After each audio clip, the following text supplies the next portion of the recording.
My name is Gina, and at 35, I never thought I would be sitting at our family dinner table watching my sister Amanda stand up and announce to everyone that I had gone bankrupt. The smirk on her face as she savored my supposed humiliation made my stomach turn. What she had no idea about was that in my pocket were the keys to the beachfront property she had been obsessively saving for during the past 5 years. Let me know where you are watching from. And hit subscribe if you want to see the priceless look on her face when I handed her those keys. Growing up in our middle-class home in Connecticut, Amanda and I shared a bedroom with a line of tape down the center. Amanda, 3 years my senior, insisted on the division after I borrowed her sweater without asking when I was 7. That tape line became the physical manifestation of the invisible barrier that would define our relationship for decades to come. Our parents worked hard to provide for us. Dad was an accountant who spent most evenings hunched over paperwork at the kitchen table, while Mom taught 2nd grade at the local elementary school. They gave us a comfortable life, but there was never much extra for luxuries. This reality never quite sat well with Amanda. From the moment she could understand the concept of comparison, Amanda needed to be better. Better grades, better clothes, better friends. It wasn't enough for her to succeed. She needed others, particularly me, to fall short.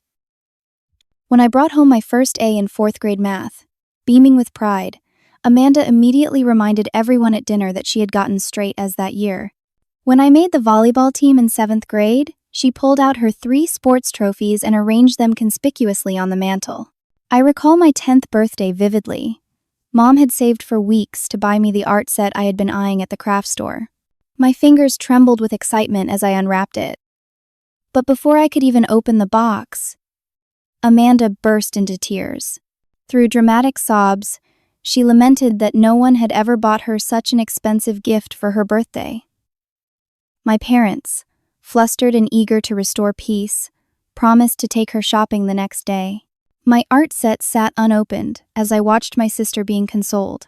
Our extended family unwittingly played into the dynamic. Aunt Louise would always ask, "How are the girls doing in school?" which was Amanda's cue to detail her accomplishments while minimizing mine. I made honor roll again, and I am organizing the spring dance. Gina's doing okay too, I guess. Uncle Frank would squeeze my shoulder sympathetically, but never challenge the narrative. Grandma Davis was the only one who seemed to see through Amanda's competitive nature. When she visited, she would bring 2 identical gifts, and hand mine to me first. "You are blooming beautifully in your own time, Gina," she would whisper, while Amanda impatiently waited her turn, visibly irritated at not being the center of attention. Despite the constant competition, I developed a quiet resilience. While Amanda loudly proclaimed her goals and achievements, I learned to work steadily toward mine without fanfare. I discovered early that I had a natural affinity for numbers and finance that even my accountant father noticed. When I was 12, Dad showed me how to track stock prices in the newspaper. While Amanda was busy coordinating her outfit for the school dance, I was setting up a mock investment portfolio, tracking imaginary stocks with meticulous care. Dad would smile at my calculations, impressed by my attention to detail. "You have got a good head for business, Gina," he said one evening. From across the room, I caught Amanda's scowl. By high school, our paths had diverged significantly. Amanda was all about social status. She dated the captain of the football team, joined every club that enhanced her college applications, and spent hours perfecting her appearance. I focused on business classes, started a small jewelry selling business online, and saved every dollar I earned babysitting and mowing lawns. Amanda made fun of my practical clothing and lack of dates. "No boy is going to want a girl who smells like lawn clippings and talks about the stock market," she would say. Flipping her perfectly highlighted hair, our parents would admonish her half-heartedly, but they were often too tired from work to properly address her behavior. Our relatives took sides in subtle ways. Mom's sister, Aunt Patricia, would bring fashion magazines for Amanda and business journals for me when she visited from New York. "Different paths for different girls," she would say diplomatically, though Amanda always interpreted this as confirmation that her path was the preferable one. By the time graduation approached, the stage was set for our adult relationship. Amanda was headed to an expensive private college with mediocre grades but impressive extracurriculars, while I had earned a partial scholarship to the state university's business program. At my graduation party, Amanda managed to announce her acceptance to the summer abroad program in Paris, effectively redirecting all attention away from my achievement. As I packed for college that August, I came across the art set from my 10th birthday, still in its original wrapping. I decided to finally open it, only to find that the paints had dried up years ago. It seemed like a fitting metaphor for how my sister's need for attention had often overshadowed my moments of joy. But unlike those paints, my determination hadn't dried up. If anything, it had solidified into something stronger. The seeds of our adult conflicts were firmly planted in these childhood soil.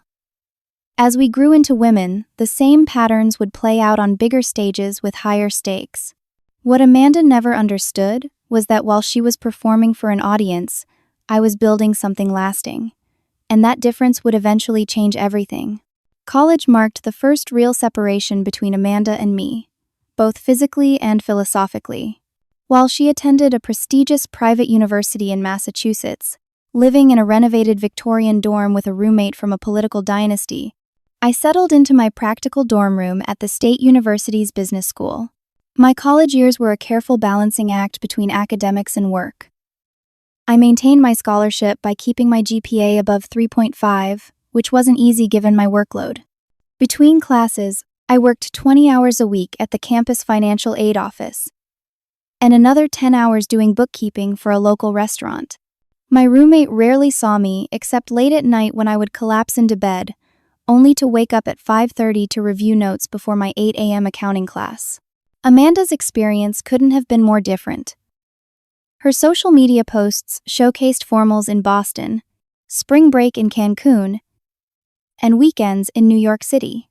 Our parents had scraped together enough for her tuition, but her lifestyle was funded primarily through the credit cards they had co-signed for emergencies only. During my sophomore year, I used my $3,000 in savings to make my first real investment. A tech startup founded by two seniors was looking for small investors. I spent weeks analyzing their business plan before committing my money. 6 months later, the company was acquired by a larger firm, and my investment tripled. I reinvested most of it, except for $500 I sent to my parents to help with their bills. They never knew where the money came from, as I attached a note saying it was a scholarship bonus. Around this same time, Amanda called home asking for $2,000 to fix her car. I happened to be visiting that weekend, and overheard her on the phone with Mom later, giggling about the new designer boots she had bought. "The car is fine," she whispered. "I just needed some retail therapy after breaking up with Jason." By our graduation years, our trajectories were set. I graduated with honors, debt-free thanks to my scholarship and jobs, with a small but growing investment portfolio. Amanda graduated with a liberal arts degree and $20,000 in credit card debt on top of her student loans. Yet at her graduation dinner, she spoke confidently about her plans to move to New York and break into public relations. "I already have contacts," she boasted, though she neglected to mention these contacts were friends whose parents might help her. A year later, Amanda met Tyler Whitman at a charity gala she had managed to talk her way into. Tyler came from old money and worked in commercial real estate. Within 6 months, they were engaged, and suddenly Amanda had a new platform from which to demonstrate her superiority. Tyler says investing in individual stocks is for people who can't afford proper wealth management, she informed me over brunch, shortly after her engagement. He says by the time the public can buy stocks, all the real money has already been made. I nodded politely while mentally calculating the returns on my latest investment, which had just paid off my modest car in full. Meanwhile, I had been developing an idea for an app that would help small businesses manage their inventory more efficiently. I had noticed the problem while doing books for the restaurant in college, and I spent evenings coding a prototype. When I mentioned it at Christmas dinner, Amanda laughed. "Gina thinks she is going to be the next Steve Jobs with her little restaurant app," she told Tyler loudly enough for everyone to hear. The early days of my business were challenging. I worked from my tiny studio apartment, living on ramen and coffee, while pouring every spare dollar into development. I faced rejection from 17 investors before finding one who understood the potential. During this period, Amanda and Tyler bought their first home. a brownstone in an upscale neighborhood that they showcased in a spread in a local lifestyle magazine. It was during one of their housewarming parties that Amanda first mentioned the beach house. "Tyler and I found the most amazing property on the shore," she gushed to our extended family. "It is our 5-year plan. We are calling it Whitman's Wharf." She passed around photos of a stunning contemporary home on a private beach, with floor-to-ceiling windows and a wraparound deck. The price tag, she mentioned repeatedly, was just shy of $2 million. Every family gathering thereafter included an update on their progress toward Whitman's Wharf. Amanda created a special savings account and discussed their strategy publicly. "We are putting aside $5,000 every month," she announced at Thanksgiving, though I noticed Tyler shifting uncomfortably in his chair. What no one in the family knew was that my app had finally gained traction. A national restaurant chain had implemented it across their locations, and word of mouth was spreading.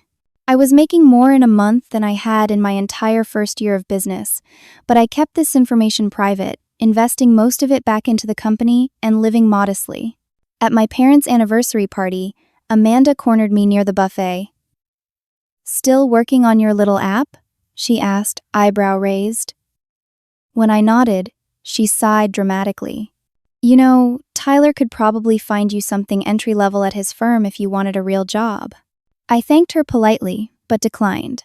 That night, I signed a contract with an international hotel chain that would implement my inventory system worldwide.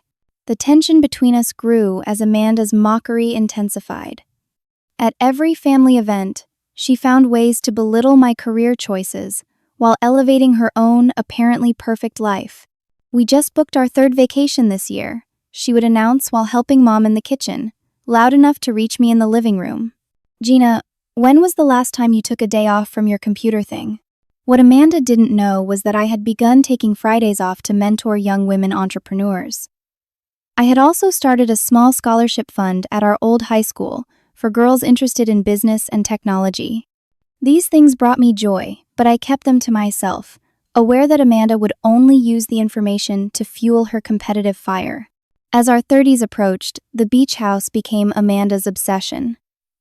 She created a vision board that she brought to family gatherings, constantly updating everyone on their progress. The property remained on the market, seemingly waiting for Amanda and Tyler to claim it. What no one knew was that both their lives and mine were about to change dramatically. My app company, Modstock, hit its stride in our 4th year of operation. What had started in my tiny apartment had grown into a real business, with 11 employees and offices in a converted warehouse downtown. The inventory management system had evolved to include predictive ordering features that restaurants and hotels found particularly valuable. We were profitable, growing steadily, and beginning to attract attention from larger tech firms. Then came the setback that nearly destroyed everything. Our primary investor, Michael Thornton, called me on a Tuesday afternoon in April. His voice was tight as he explained that due to personal financial complications, he needed to pull his capital from the business. What he didn't say, but what I later discovered, was that he was going through a messy divorce and needed to liquidate his investments before his assets were frozen. The timing couldn't have been worse. We were in the middle of a major system upgrade and had just hired 3 new developers. Without Michael's backing, we would be unable to meet payroll in less than 2 months. That weekend, at my parents' house for dinner, I was uncharacteristically quiet. Amanda, ever attuned to any sign of weakness, pounced. "Gina looks stressed," she announced to the table. "Trouble in tech paradise?" When I didn't respond, she pressed further. "I heard those app things are a dime a dozen these days. Most of them fold within 5 years, right?" Our mother attempted to change the subject, but Amanda was relentless. "Tyler and I were just saying last night that we are glad we took the traditional career path. So much more security."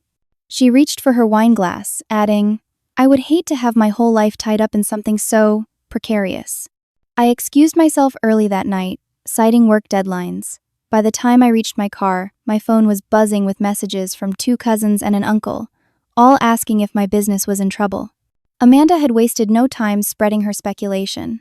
Over the next few weeks, I worked 18-hour days to save my company. I approached every contact I had, seeking new investment. I reworked our business plan, found cost savings we could implement immediately, and personally called our top 20 clients to strengthen those relationships. Through it all, I kept hearing about Amanda's whispers throughout our extended family and social circles.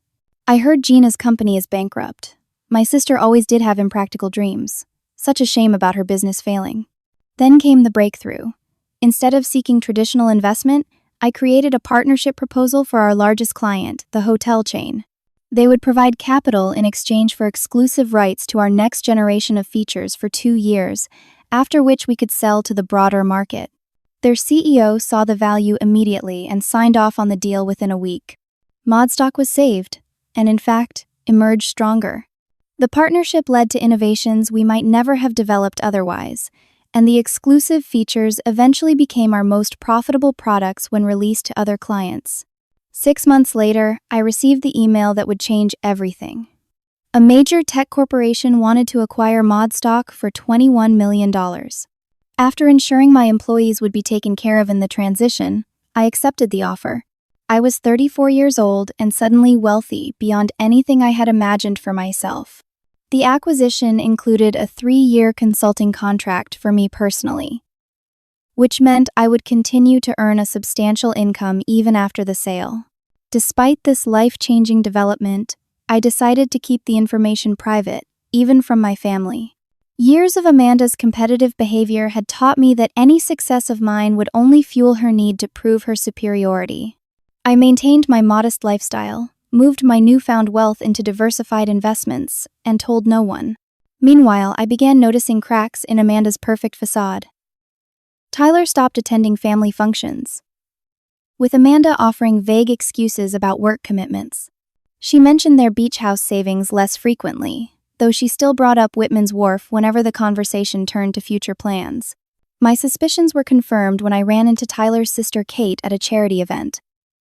After a few glasses of wine, Kate confided that Tyler had lost his position at the real estate firm 3 months earlier. They downsized the entire commercial division, she whispered.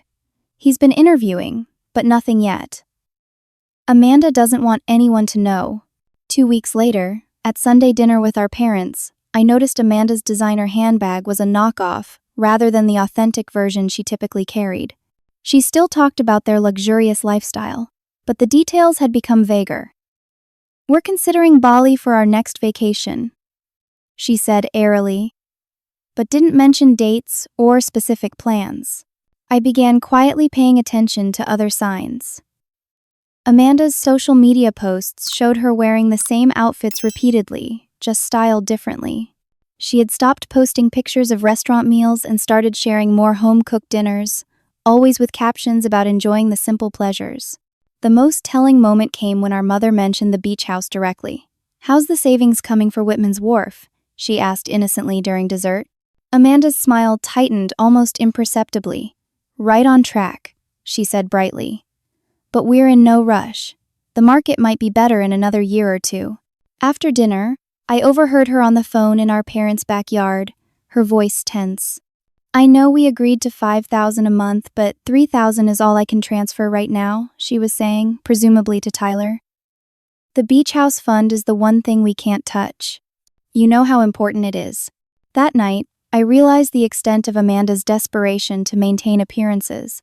She and Tyler were struggling financially, yet she was still putting money aside for a beach house they likely could never afford, all to preserve the image she had created for herself and our family. The beach house had become more than a vacation home for Amanda. It represented the culmination of the narrative she had been crafting since childhood. That she was the successful sister, the one who had made all the right choices. The thought of failing to acquire it, especially while watching her less successful sister continue to advance in her career, was apparently unbearable. As I drove home that evening, I felt a strange mix of emotions. There was a certain satisfaction in knowing that Amanda's carefully constructed life was not as perfect as she pretended, but there was also unexpected sympathy. She had trapped herself in a prison of appearances, unable to be honest even when honesty might bring relief. What I didn't know then was that fate was about to present me with a moral dilemma involving that very beach house, one that would force me to make a decision that would change our relationship forever. The email arrived on a rainy Tuesday morning in October. I nearly deleted it, assuming it was real estate spam. Exclusive shoreline property now available, read the subject line. Something made me open it instead, and the first image in the email stopped my heart. It was Amanda's dream house, the one she had named Whitman's Wharf, the property she had been supposedly saving for over the past 5 years. The listing had just gone public. The owners were relocating overseas and wanted to sell quickly. They had dropped the asking price from just under $2 million to $1.6 million for a fast cash sale. The property would be shown exclusively for 2 weeks before broadening to more potential buyers. My first instinct was to forward the listing to Amanda. Despite our complicated relationship, this was information she would want to have immediately. My finger hovered over the forward button. Then I hesitated, remembering what I had learned about their financial situation. Tyler was unemployed, and they were struggling to maintain their current lifestyle. There was no way they could afford this house now, especially at such short notice. Sending the listing would only be cruel, a reminder of what they couldn't have. I closed my laptop and tried to forget about it, but the beach house stayed in my thoughts. During my morning run, I found myself calculating figures. The property price of $1.6 million was substantial, but well within my means after the company acquisition. I had been considering real estate investments as part of my portfolio diversification anyway. But buying my sister's dream house felt wrong, like the ultimate competitive move in our lifelong rivalry. It would be seen as a deliberate attempt to one-up her, to take the one thing she had publicly claimed as her goal. That evening, I called my friend Rachel for advice. Rachel had known both Amanda and me since high school and understood our complicated dynamic better than anyone. I don't know what to do, I admitted after explaining the situation. Part of me thinks I should just ignore the listing and let someone else buy it. Rachel was quiet for a moment. What would you do with the house if you bought it? She finally asked. I don't know, I said honestly. I have been thinking about investing in property, but I had not specifically considered a beach house. Would you use it yourself? I considered the question, maybe occasionally. It is beautiful, and I could use a place to decompress sometimes. But that is not why you are really considering buying it, is it? Rachel pressed. After a long pause, I admitted the truth. No, I keep thinking about giving it to Amanda. Rachel's surprise was audible. After all the ways she has treated you, why would you do that? It was a valid question. One I had been asking myself. Why would I spend over $1 million on someone who had spent our entire lives trying to prove her superiority over me? I think it would end the competition, I said slowly, working through my thoughts as I spoke. Amanda has been defining herself by this beach house for years. It is like she needs it to validate her whole life story. And now that I know she and Tyler cannot afford it, I keep imagining how devastating that reality will be when she finally has to face it. So this would be an act of mercy? Rachel sounded skeptical. Maybe. Or maybe it is about freeing both of us.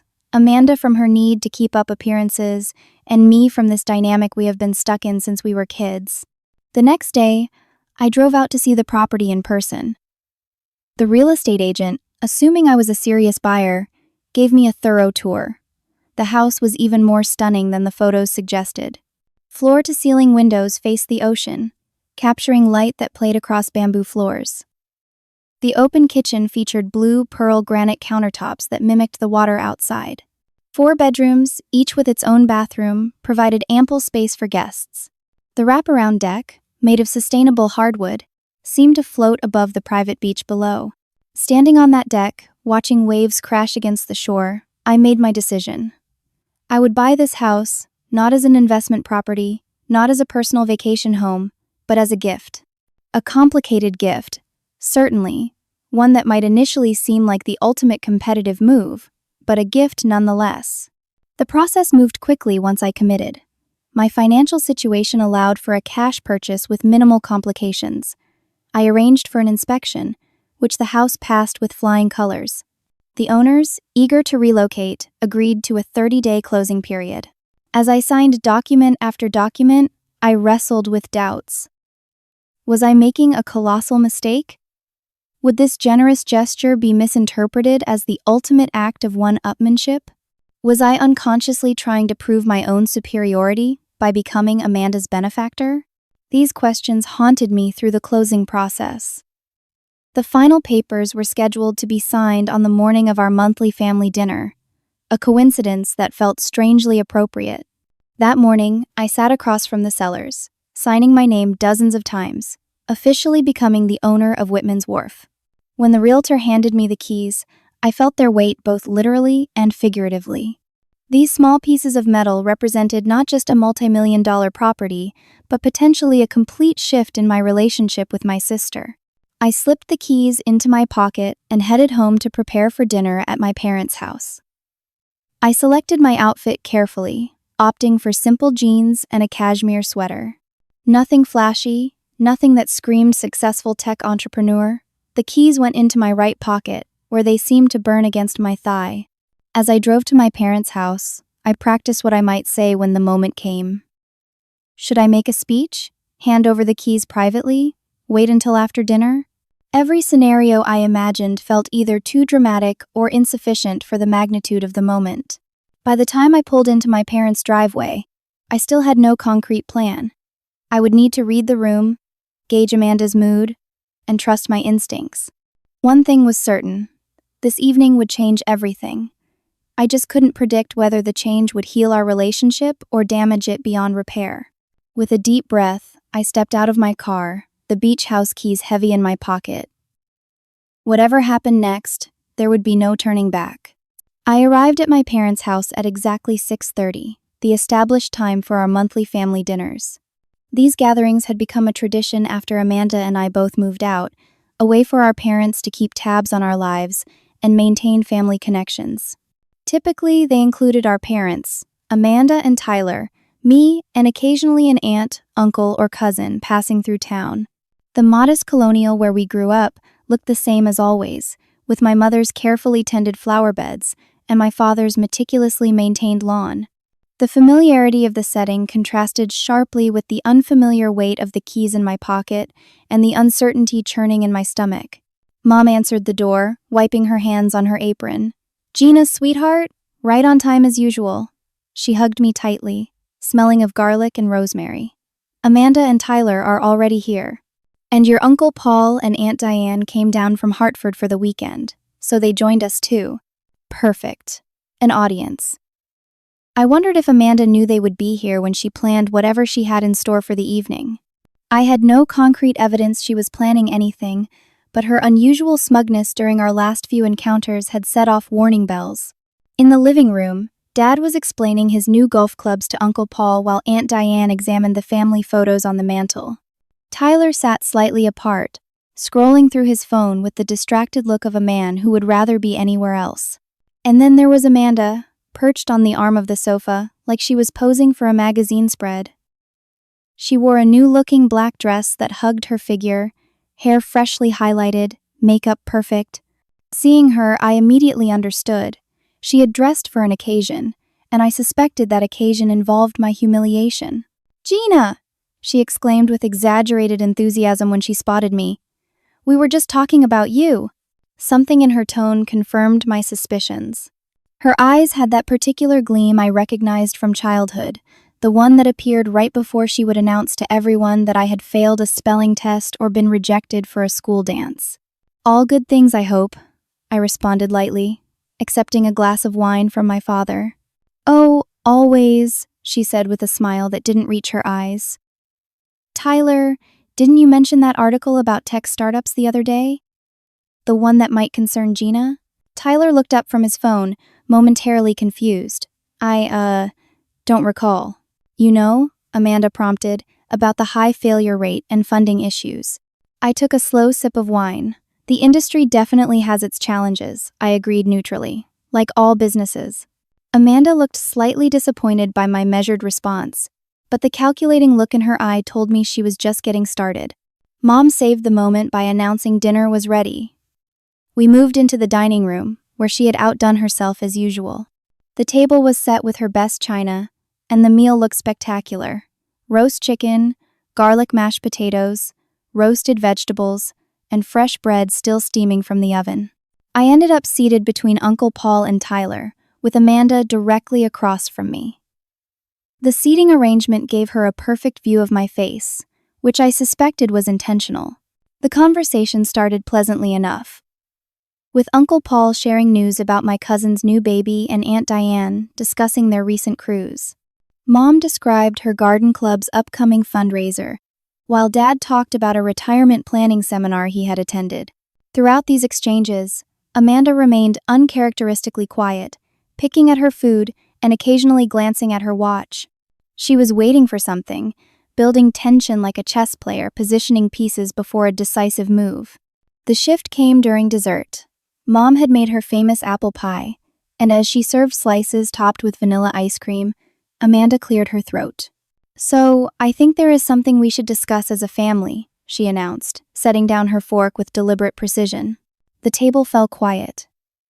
Even Tyler looked up from his phone, a flash of surprise crossing his face. Whatever Amanda was about to say, he hadn't been briefed. "It is about Gina," Amanda continued, turning to face me with false concern etched on her features. "I have been worried about her, and I think as a family, we need to address the situation before it gets worse." My parents exchanged glances. "What situation?" Mom asked cautiously. Amanda's expression shifted to one of practiced sympathy. "Gina's financial situation. I have heard from reliable sources that her business has failed, and she is facing bankruptcy." The silence that followed was deafening.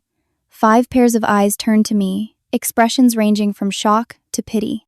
"Amanda," my mother began, "I don't think this is appropriate dinner conversation."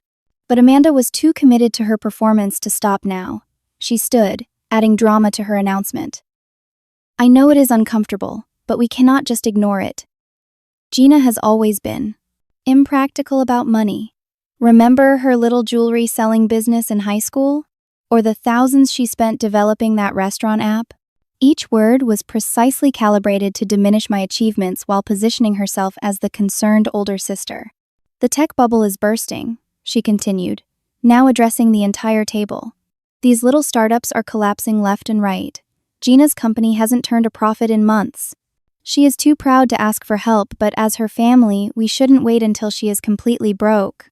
She turned back to me, her expression a masterclass in insincere concern. "There is no shame in failure, Gina. Tyler and I have discussed it, and we can help you find a real job with a stable company. Something with benefits and a retirement plan." The room spun slightly as the full scope of her ambush became clear. She had gathered our family to witness my public humiliation. Worse, she had invented details about my supposed bankruptcy that were specific enough to sound plausible. Uncle Paul patted my hand awkwardly. "No shame in starting over, kiddo.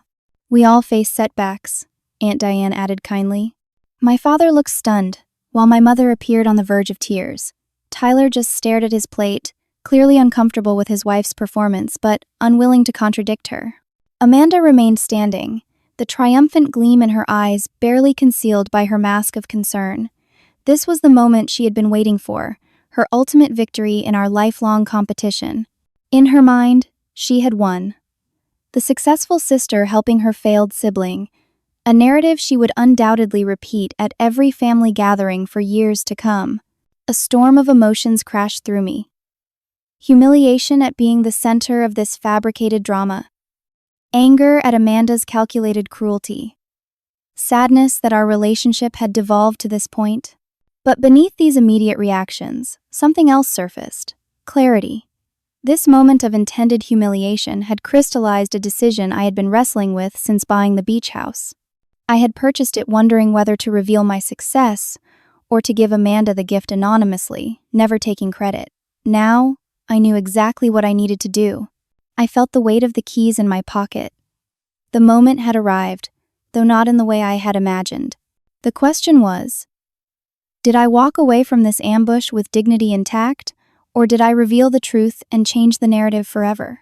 The dining room remained eerily silent as all eyes fixed on me, waiting for my response to Amanda's devastating announcement.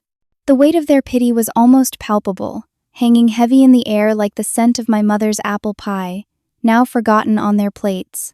I took a slow, deliberate sip of water, using those seconds to compose myself and consider my options. I could deny Amanda's claims, but that might come across as defensive.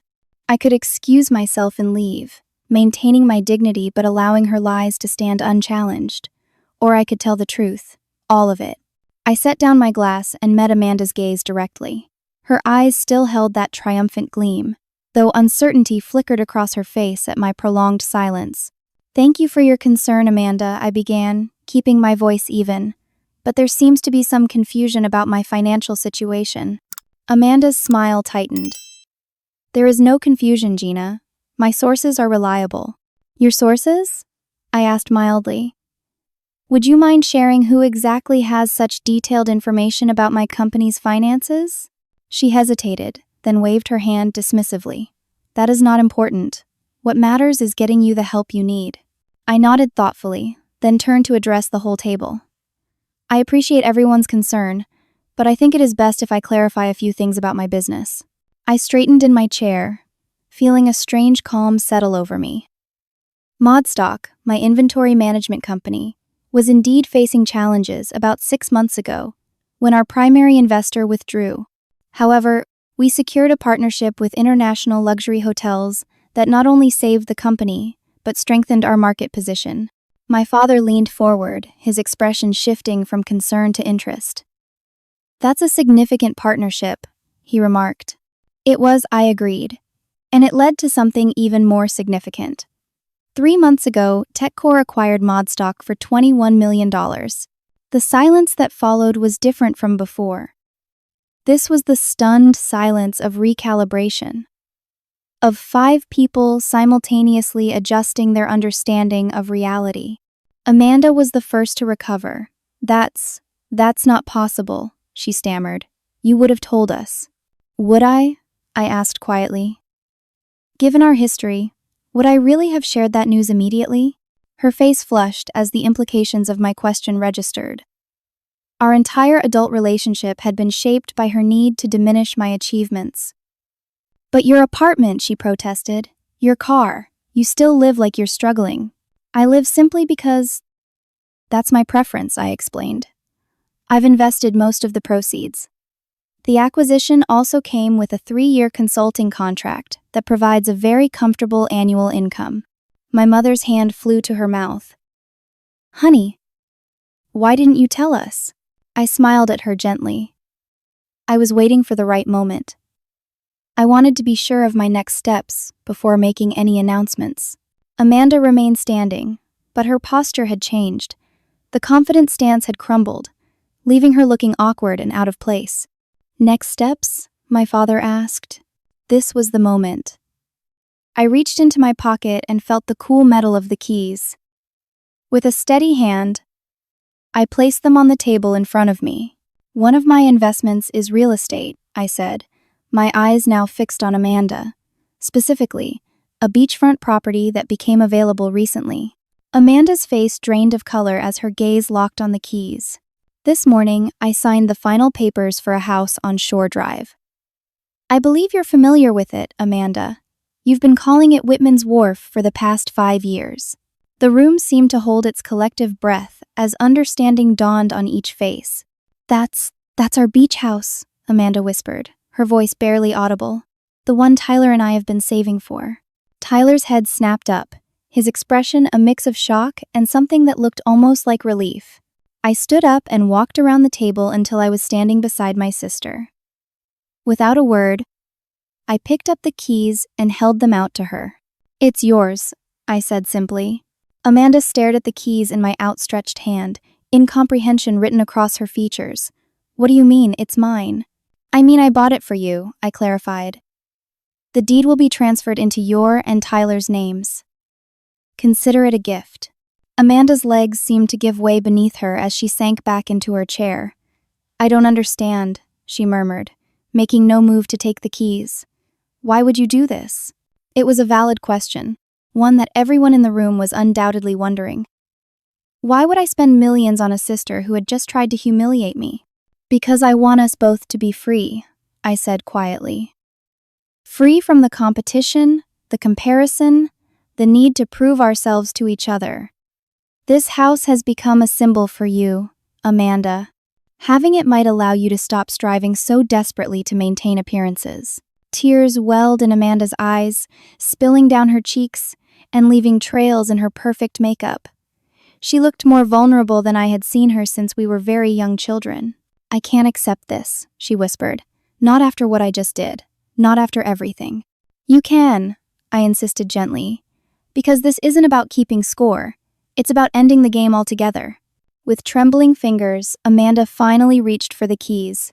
As she took them, a sob escaped her throat, raw and unfiltered. The carefully constructed facade she had maintained for decades cracked wide open in an instant. Tyler moved to her side, placing a supportive hand on her shoulder. His expression held a complex mix of emotions: shame, relief, gratitude. We've been struggling, he admitted, addressing not just me but everyone at the table. I lost my position months ago. We've been pretending everything was fine, but we're barely keeping up with the mortgage on our current house. The beach house was never going to happen. Amanda's sobs intensified at this public acknowledgement of their difficulties. My parents exchanged shocked glances. Aunt Diane reached across the table to squeeze my hand, while Uncle Paul shook his head in disbelief. I never meant. Amanda tried between sobs. I didn't know. I know, I said softly. And now we have a chance to start over. Both of us. The remainder of that evening passed in a blur of intense emotion and fragmented conversations. My parents moved between joy at my success and concern for Amanda's breakdown. Tyler spoke candidly about their financial struggles, seeming relieved to finally shed the pretense. Uncle Paul and Aunt Diane witnessed it all with the wide-eyed fascination of those unexpectedly present for a pivotal family moment. As for Amanda, the careful shell of superiority she had constructed over decades lay shattered at her feet. In its place was something raw and real, a woman confronting the emptiness of appearances and the possibility of authentic connection. When I left my parents' house that night, nothing had been resolved, but everything had changed. The keys to Whitman's Wharf had passed from my hands to Amanda's, and with them, the potential for a new chapter in our relationship had begun to unfold. The days following the dramatic dinner were strange and delicate, like walking on ice that could either solidify beneath our feet or crack open entirely. I gave Amanda and Tyler space, understanding that they needed time to process everything that had happened. 3 days after the dinner, my mother called. Your father and I would like to talk to you, she said, her voice gentle but firm, about Amanda and the beach house and everything else. We met at their house the following evening. Without Amanda present, my parents asked the questions they had been too shocked to articulate during the dinner. How long have you been keeping your success a secret? My father wanted to know. Did you buy that house specifically to show up your sister? My mother asked more pointedly. I explained as honestly as I could about keeping my success private because of Amanda's competitive nature. About discovering the beach house listing by chance and my complicated motivations for purchasing it. I thought about giving it to her anonymously, I admitted. But after what happened at dinner, I realized we needed to break this cycle completely. That meant being honest about my success and her struggles. My parents listened, occasionally exchanging glances laden with unspoken communication developed over decades of marriage. We failed you both, my mother finally said, tears welling in her eyes. We allowed Amanda's behavior because it seemed easier than confronting it. We never realized how deeply it affected you. You didn't fail me, I insisted. I'm happy with my life, with who I've become. But the secrecy, my father countered. The fact that you couldn't share your achievements with your own family. That's on us. We talked long into the night, untangling decades of family dynamics with new clarity and honesty. For perhaps the first time, my parents saw the full picture of the relationship between their daughters and their own role in shaping it. A week after the dinner, Amanda called. Her voice sounded different, stripped of its usual polished confidence.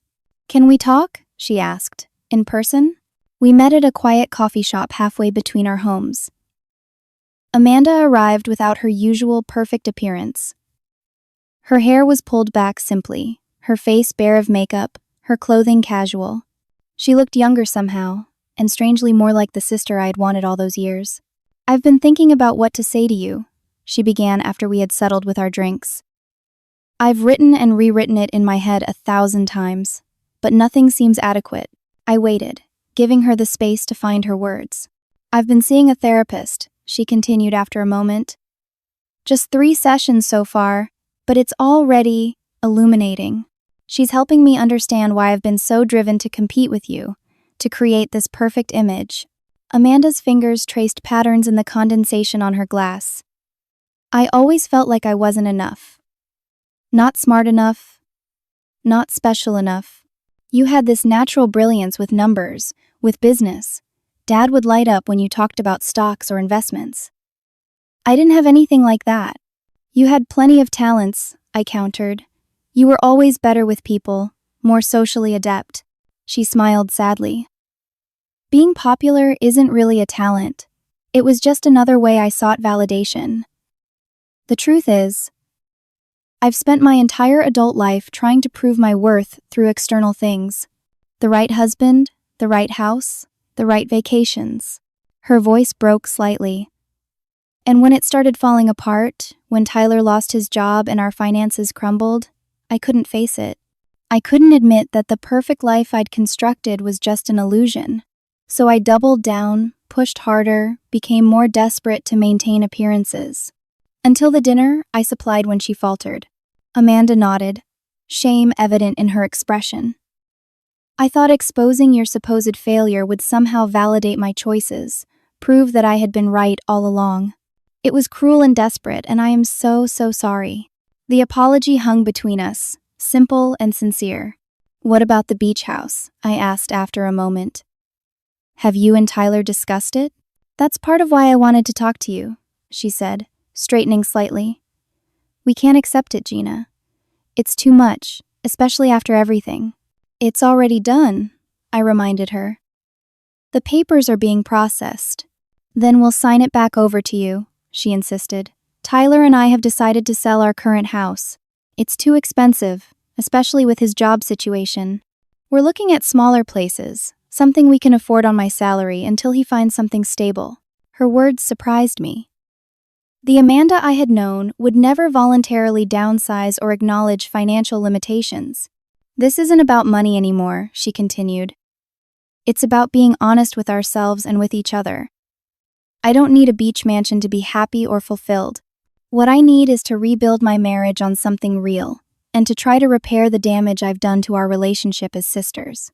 We talked for hours that day, delving into childhood memories, adolescent hurts, adult misunderstandings. There were tears and uncomfortable silences, moments of painful honesty and unexpected laughter.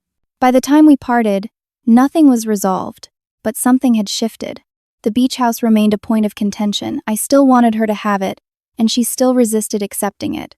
But we had begun a dialogue that was more genuine than any we had shared in decades. Over the following months, our relationship evolved in ways I would never have predicted. Amanda continued her therapy, confronting the insecurities that had driven her competitive behavior. Tyler found a new position, less prestigious but more stable than his previous role. They did sell their house, moving to a modest but charming cottage closer to our parents. As for the beach house, we reached an unexpected compromise. I retained ownership, but it became a family property, available to Amanda and Tyler, to our parents, and to me.